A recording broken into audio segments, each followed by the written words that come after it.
ओम श्री गणेशाम्बिकाभ्यां नमः। ओम श्रीमद्भागवत महापुराणाय नमः। ओम श्री हनुमते नमः। ओम श्री व्यासदेवाय नमः। ओम श्री सुखदेवाय नमः। ओम सर्वेभ्यो संतेभ्यो नमो नमः। ओम सर्वेभ्यो विद्वज्जनेभ्यो नमः। ओम सनातन धर्माय नमः। ओम श्री हनुमते नमः। ओम नमः पार्वती पतये। हर हर हर महादेव शिव शंभो। परमादरणीय पूजनीय वंदनीय विद्वज्जन धर्मानुरागी सज्जनों एवं मेरे समस्त धर्मावलंबी बंधुवर, आज हम सभी श्रीमद् भागवत महापुराण के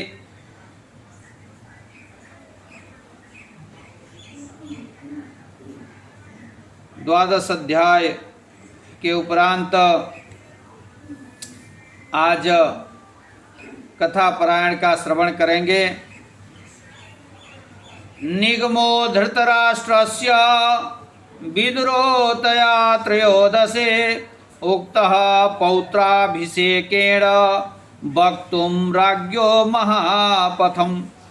सूत उवाच तीर्थयात्रायां गतो विदुरो मैत्रेयात् स गतिरूपं हरिं ज्ञात्वा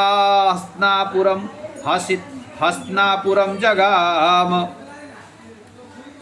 त्रिचतुर प्रश्नार्थ ज्ञान मात्रेण कृतार्थः सन् सौमैत्रेयस्य पुरतो जावतः प्रश्नान् प्रथमं कृतवान्। तेभ्यः प्रश्नेभ्यः उपरराम।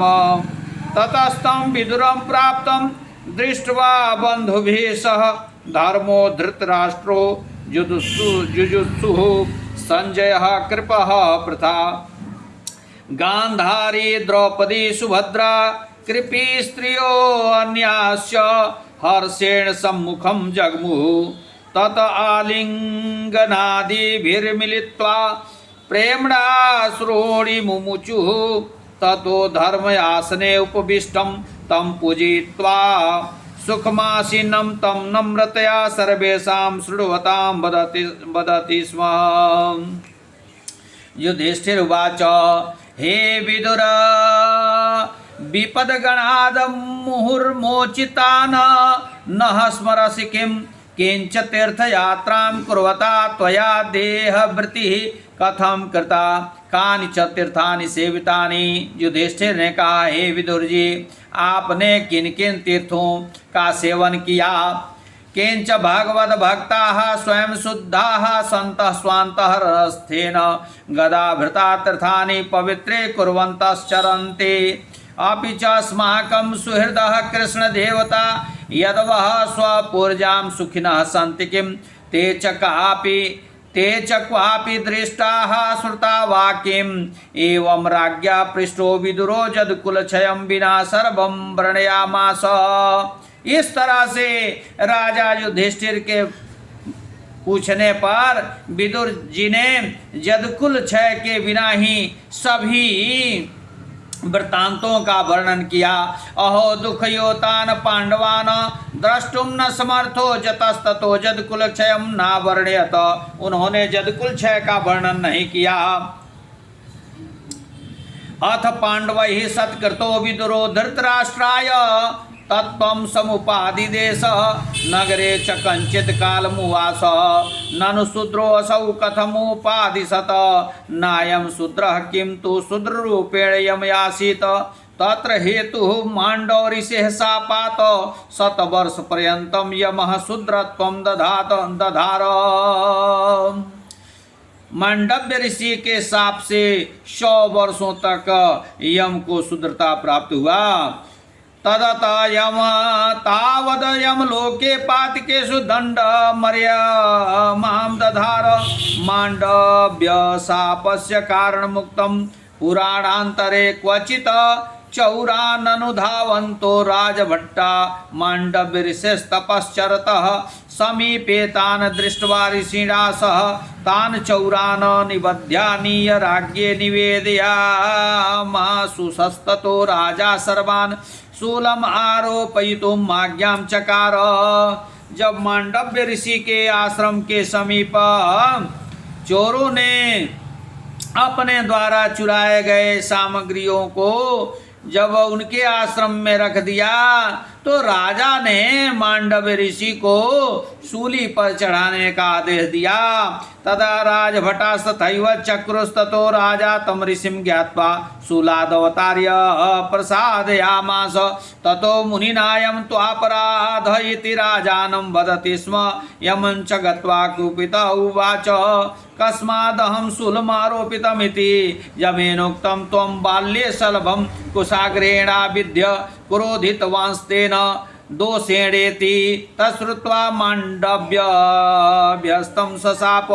5 वर्षपर्यन्तं बालस्य पुण्यपापं न वर्तते।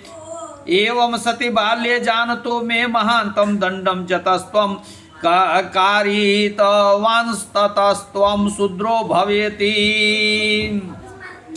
जब मांडव्य ऋषि ने यम से यह पूछा कि तुमने मुझे क्यों इस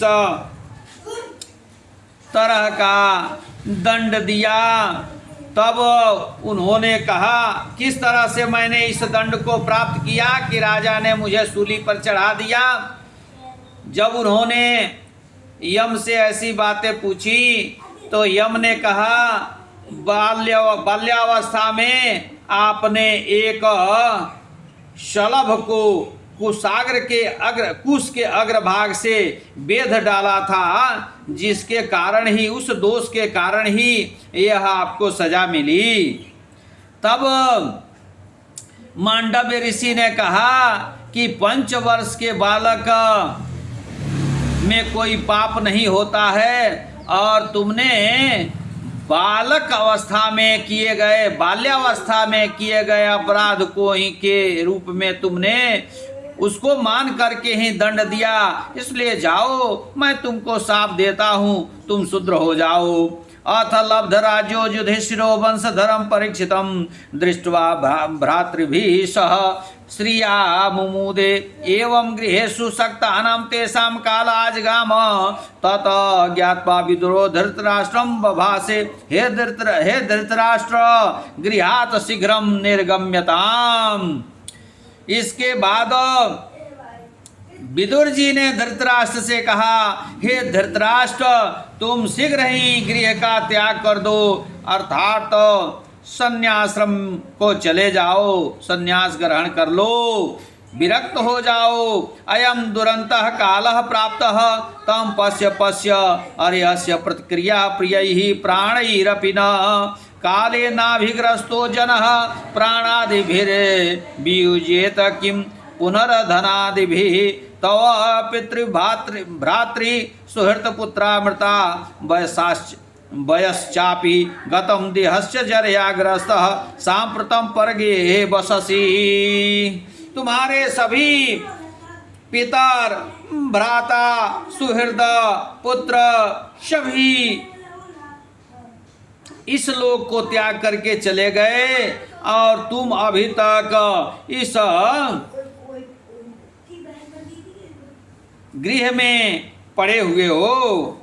अहो जंतोर्जीवितासा बलीयसी जतस्त्वं स्वपुत्र हंत्राभिमेन दत्तमन्नम स्ववद भक्ष्यसि किंच येषां पांडवानां बहिनीः प्रक्षिप्तो विषम दत्तम स्त्रियश्चाप मानितास्तद दत्तान् लब्ध प्राणैः किम न किंचित् एवं धन्यमनुभवतस्त्वायं देहो वस्त्रमिव चियते अतो धीरो भव धीर लक्षण माह।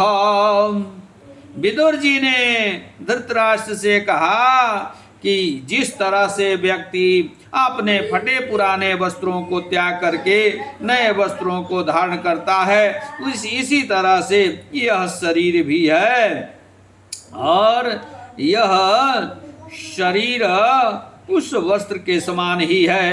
अतो इसलिए तुम धीर बनो। और धीर के लक्षण को उन्होंने कहा, बताया। स्वतः परोपदेशेन वा जात वैराग्य हसन हृदय हरिम कृत्वा गेहाद जो गच्छेत स धीर इति। जो अपने माया मोह का त्याग करके और वैराग्य को धारण करता है और ईश्वर की शरण में जाता है, वही धीर पुरुष कहलाता है। त्वं तो धीरो ना भू, तुम तो धीर नहीं हुए। अतः त्वम उत्तराम दिशम गच्छ, इसलिए तुम उत्तर दिशा में जाओ। इतो अर्वाक पुंसाम गुण विकर्षण काल यस्यति एवं विदुरेण बोधितो धृतराष्ट्रेण सह स्वेषु स्नेह पाशम छित्वा गृहा निश्चक्राम।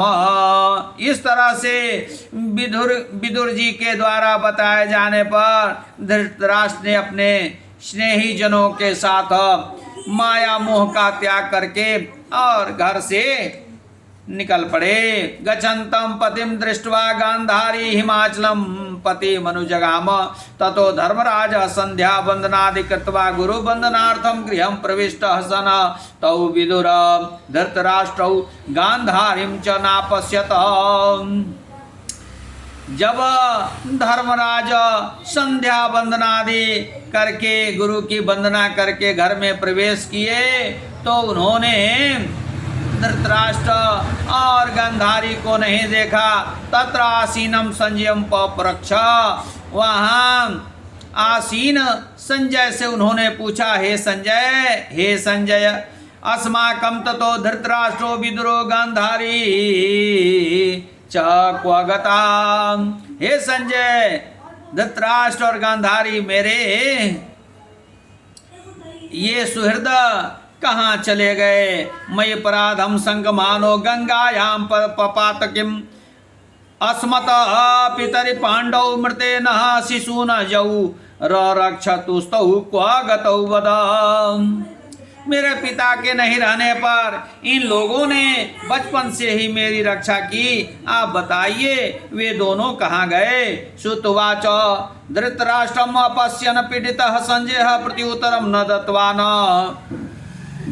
ततः पाणिभ्यां श्रोणी विमृज्य बुद्ध्या मनसि धैर्यं धृत्वा धर्मराजं वदति स्म। धृतराष्ट्र को नहीं देख करके पीड़ित संजय ने प्रत्युत्तर नहीं दिया। माने धृतराष्ट्र के चले जाने पर संजय अत्यधिक पीड़ित थे, इसलिए उन्होंने कोई उत्तर नहीं दिया। संजय उवाच, हे बाद में ततः पाणिभ्याम श्रोणी विमृज्य बुद्धिया मनसि धैर्यं धृत्वा धर्मराजं वदति स्म। तब उन्होंने अपना धैर्य धारण करके और धर्मराज के प्रति कहा था। संजय उवाच, संजय ने कहा, हे धर्मराज तेषां निश्चितं न जाने तैरहं वंचितोस्मि, मैं निश्चित रूप से नहीं जानता हूँ। ये तस्मिन् काले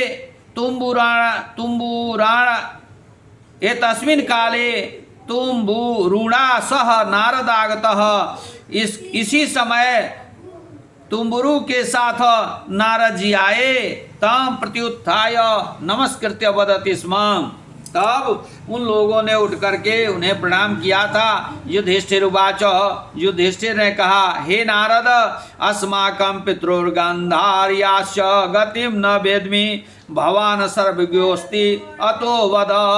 हे नारद जी, हम लोग अपने बड़े पिता और बड़ी माँ के विषय में नहीं जानते हैं, आप तो सर्वज्ञ हैं, इसलिए बताइए। अथ नारदाह शोकम मा करो। उसके बाद नारद जी ने कहा, शोक मत करो। यत इदम जगत परमेश्वराधीनम, यह जगत परमेश्वर के अधीन है। स एव भूतानि तेषां संयोगम वियोगम च करोति, वही प्राणियों के संयोग और वियोग के करता हैं। इमे लोका वाक्तन्यन्त्याः, इमे लोका वाक्तनन्त्यां बद्धाः सन्त ईश्वराय बलिं हरन्ति यथा दामभिर्बद्धा वृषभाः। यथा क्रीडा कर्तुर्बालस्य क्षया क्रीडोपस्करणानां कराणाम संयोग वियोगौ भवतस्तथेश्वरेक्षया नृणाम संयोग वियोगौ स्याताम तस्मादिह लोके स्नेहात बिना शोक हेतुर्नास्ति।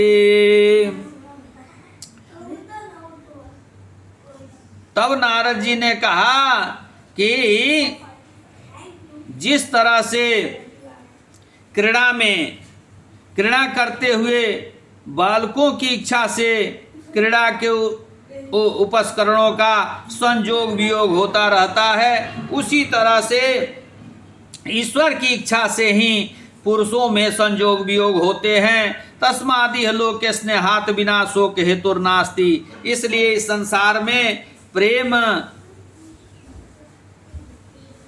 इसलिए इस संसार में स्नेह के बिना शोक हेतु का कोई कारण नहीं है।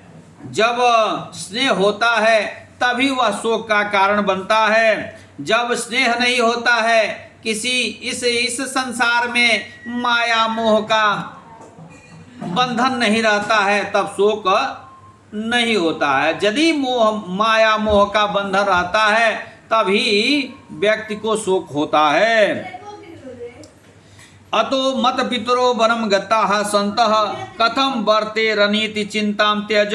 इसलिए तुम्हारे माता पिता यदि संन्यास को ग्रहण कर लिए, बड़े माता पिता, तो तुम्हें चिंता करने की आवश्यकता नहीं है। इसलिए तुम चिंता का त्याग करो। अहो अयम देह कालाधीन सन कथम रक्षे दन्यान सर्पग्रस्तो यथा अन्यम न रक्षति तद्वत। यह शरीर कालाधीन है, इसलिए जिस तरह से सर्प से ग्रस्त होकर के किसी की रक्षा नहीं हो सकती है,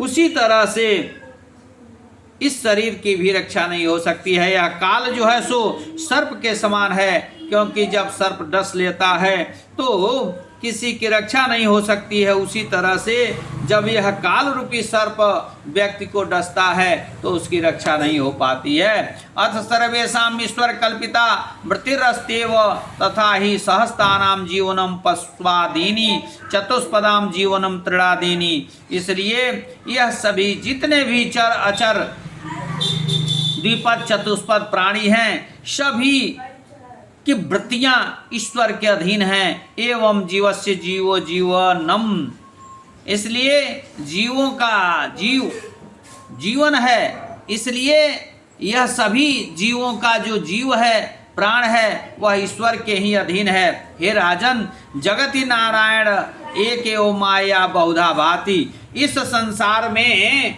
नारायण एक ही हैं और अपनी माया से भिन्न भिन्न रूपों में वे भाषित होते हैं, प्रकाशित होते हैं। स एव भगवान दैत्यानां नाशाय भूम्याम काल रूपो व तृणो अवतीर्णो अस्ति। इसलिए वे ही भगवान दैत्यों के नाश के लिए इस पृथ्वी पर काल रूप में अवतीर्ण होते हैं। स देव कार्यम निष्पादितवान, उन्होंने ही देव कार्यों को निष्पादित किया।